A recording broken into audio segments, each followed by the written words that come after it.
Čau! Kā tev liekas, kurš ir iespaidīgākais dabas parks Latvijā? Manuprāt, Gaujas Nacionālais parks.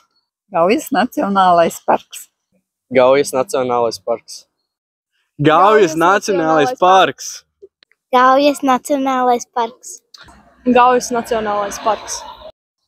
Dibināts 1973. gadā, Gaujas Nacionālais parks ir lielākais Latvijā, vairāk nekā 900 kvadrātkilometri. Tas stiepjas gar Gaujas upi no Siguldas līdz pat Valmierai. Te aug neskarti meži, pļavas, purvi, smilšakmens atsegumi un gandrīz 500 salas.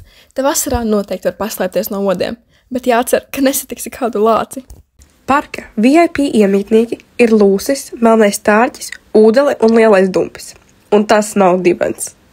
Kā minēju iepriekš, šeit ir 500 alas, un alās dzīvo 14 sikspārņu sugas. Atzīstās, kurš no tiem ir Betmens. Īpaši aizsargāts tiek klintis gar Gaujas upi, bet cilvēki joprojām domā, ka viņi ir īpaši un atstāj savus neglītos autogrāfus klintis sienās. Mums nepiš, ka tu te biji 7. septembrī.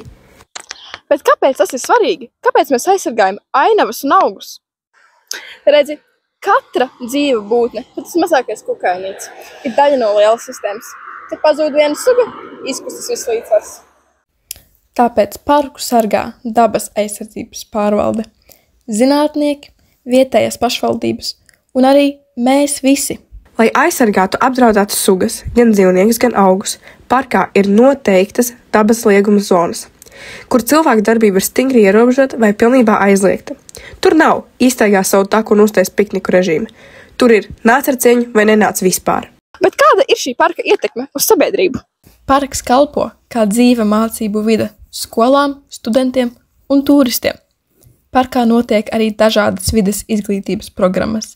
Tie ir pasākumi, kur skolēni uzzina, kā rūpēties par dabu, kāpēc nevajag atstāt plasmasas pudeles meža vidū un kā izskatās biotops ārpus Minecrafta.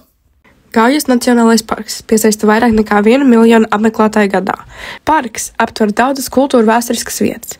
Piemēram, Turreidas muzeja rezervātu, Siguldas pilsdrupas un Cēsu pils kompleksu. Gaujas Nacionālais parks nav tikai vieta, kur aizbraukt ar domu, vismaz būs ko ielikt storijā. Tā ir viena no vispopulārākajām turisma vietām Latvijā, kur cilvēki ierodas ne tikai no tuvējā ciema, bet arī no citām valstīm. Ja vēl neesi bijis, tad noteikti apmeklē Gaujas Nacionālo parku.